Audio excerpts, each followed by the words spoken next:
नमस्कार मित्रांनो, दसरा आता जवळ येतोय आणि दसरा जवळ आला की चर्चा सुरू होते ती दसरा मेळाव्याची।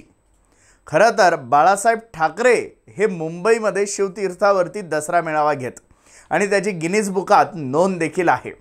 एक नेता, एक पक्ष, एक झेंडा आणि त्याखाली येणारे लाखो कार्यकर्ते अशी ओळख या दसरा मेळाव्याची होती। परंतु यावेळी मात्र वेगळेच दसरा मेळावे चर्चेत आलेले आहेत आणि ते म्हणजे बीड जिल्ह्यातील। एकाच जिल्ह्यात दोन दसरे मेळावे होणार आहेत। एकाच जिल्ह्यात दोन दसरा मेळावे होणार आहे आणि त्या मेळाव्यांवरून आता वातावरण चांगलंच तापलेलं आहे।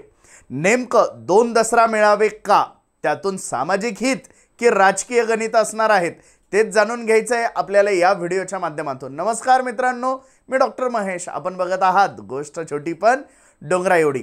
तर सुरू करूया। शिवतीर्थावरचा दसरा मेळावा अवघ्या महाराष्ट्राला माहिती आहे, परंतु त्या पाठोपाठ दुसरा दसरा मेळावा प्रसिद्ध होता तो म्हणजे बीड इथला। बीड जिल्ह्यामध्ये गोपीनाथ मुंडे हे दसरा मेळावा घ्यायचे आणि त्यावेळी ते त्यांच्या असंख्य कार्यकर्त्यांना मार्गदर्शन करायचे। तीच प्रथा नंतर चालू ठेवली पंकजा मुंडे यांनी आणि सावरगाव घाटामध्ये पंकजा मुंडे देखील दरवेळी दसरा मेळावा घेतात। आता या दोन दसरा मेळाव्यांमध्ये अजून एका दसरा मेळाव्याची भर पडली आहे आणि ती म्हणजे मनोज जरांगे पाटील घेणार असलेल्या नारायणगडावरील दसरा मेळाव्याची। होय, मराठ्यांचा पहिला दसरा मेळावा अशी मार्केटिंग ज्या दसरा मेळाव्याची चालू आहे तोच म्हणजे नारायणगडावरील जरांगे पाटील घेणार असलेला दसरा मेळावा। सर्व मराठ्यांनी या मेळाव्याला एकत्र यावं, मराठ्यांनी इतर कुठल्याही मेळाव्यामध्ये जाऊ नये पण इथे पोचावं असंच आता चक्क बोलल्या जात आहे। आणि नेमकं यामुळेच बीड जिल्हा आणि महाराष्ट्रातील राजकीय गणित बदलणार आहेत का, की या दसरा मेळाव्यातून सामाजिक हित साधले जाणार आहे याची चर्चा होणं गरजेचं आहे।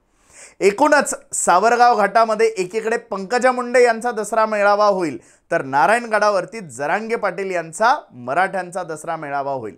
खरं तर बीड जिल्ह्यामध्ये लोकसभा निवडणुकीच्या वेळेला ही निवडणूक जातीय रंग घेतला आणि जातीय रंगावरती ही निवडणूक गेल्यानंतर बजरंग सोनवणे यांनी पंकजा मुंडे यांचा पराभव करत लोकसभा गाठली।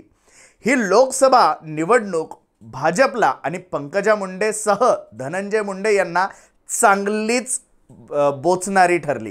त्याच्यामुळे नंतरच्या काळामध्ये पंकजा मुंडे, धनंजय मुंडे यांच्याकडून जरांगे पाटलांवरती अप्रत्यक्ष टीका होत राहिली आणि या नंतरही जरांगे पाटलांनी पुढे जात सांगितलं की यावेळेस तरी मी फक्त बोललोय, पुढच्या वेळेस नाव घेऊन पाडणार। आणि नेमकं आता बीड जिल्ह्यातील जे काही विधानसभेच्या जागा आहे त्या जागेंवरचे राजकीय गणित या मेळाव्यांनी बदलणार की काय अशी चर्चा सुरू झाली। एकीकडे पंकजा मुंडे झाल्या, आता धनंजय मुंडे यांचा नंबर आहे असं बीडमध्ये दबक्या आवाजात चर्चा आहे आणि खरंच परळी मतदारसंघामध्ये धनंजय मुंडे यांचा पराभव होईल का अशी ही चर्चा होत आहे। एकीकडे शरद पवार धनंजय मुंडे यांच्या विरोधात मोर्चेबांधणी करत असताना हे दोन दसरा मेळावे आणि त्यातून जर जातीय संघर्ष जर निर्माण झाला तर मात्र बीड जिल्ह्यामध्ये भाजप आणि महायुतीची मोठी अडचण होऊ शकते। येणाऱ्या काळामध्ये जरांगे पाटील त्यांची राजकीय नीती काय ठरवतात तो वेगळा प्रश्न, ते ठरल्यानंतर कळेलच, परंतु सद्य परिस्थितीमध्ये तरी महायुतीच्या विरोधात असाच जरांगेंचा एल्गार दिसतो आणि त्यामुळे या सगळ्या गोष्टींचा फायदा महाविकास आघाडी आणि शरद पवार घ्यायला कमी पडतील असं शक्यता नाही। त्यामुळेच या दोन दसरा मेळाव्यांमधून सामाजिक हित होईल न होईल ते वेळोवेळी कळेलच, परंतु राजकीय गणित मात्र बऱ्याच लोकांची बिघडणार आणि काही लोकांची बजरंग सोनवणेंसारखी बनणार देखील आहेत। दसरा मेळावा आणि त्यातील गर्दीवरूनही बऱ्याच गोष्टी ठरणार आहेत। एकीकडे मराठा समाजाला आरक्षण मिळावं म्हणून एक राजकीय दबाव, एक सामाजिक दबाव निर्माण करण्याच्या प्रयत्नात जरांगे पाटील असताना त्यांच्या या सामाजिक दबावाचा फायदा आपले राजकीय गणित जुळवण्यामध्ये कसा होईल याकडे महाविकास आघाडी नक्कीच लक्ष देऊन आहे। महायुतीला मात्र यातून अजूनही मार्ग काढता येत नाही आहे। येणाऱ्या काळामध्ये महायुती याला कसं प्रत्युत्तर देते, महायुती याला कसं टॅकल करते हे आपल्याला लक्षात येईलच, परंतु सद्य परिस्थितीमध्ये तरी एक जिल्हा दोन मेळावे, सामाजिक हित की राजकीय गणित हा मात्र आता चर्चेचा विषय ठरणार आहे। हा व्हिडिओ जर मित्रांनो तुम्हाला माहितीपूर्ण, अभ्यासपूर्ण आणि विश्लेषणात्मक जर वाटला असेल तर लाईक आणि शेअर करायला विसरू नका।